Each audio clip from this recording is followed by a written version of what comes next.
Hello traders, it's Andy with Trade Ideas. It is January the 25th on a Thursday. Kind of an ugly candle yesterday, closing near lows. We are gapping up this morning on, I guess, GDP numbers.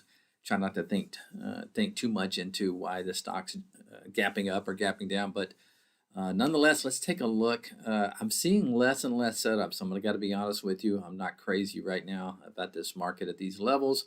I think if you're bullish, which it's very hard to be bearish at this time, I think you can still wait for your price. Be patient. But anyway, let's take a look at some setups today. Few earnings plays I'm going to be looking at. AMSC. Now this is gapping up 26%, but what I do like about it is this level right here is kind of a pivot level around 1175. It is gapping up, maybe looking for a pullback on that and see if that price alert triggers. And then see how the price action acts from there. But if it does hold that level and wants to move higher, it could be a nice one there. Let's see.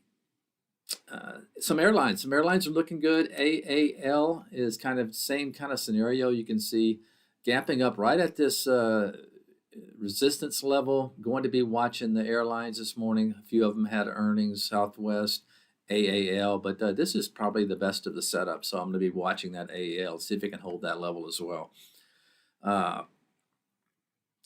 GE is an interesting candidate because I like the way it's had earnings, tried to sell off a couple of days, and the buyers keep stepping in and pushing this thing, closing it back above its 10 and its 20 period.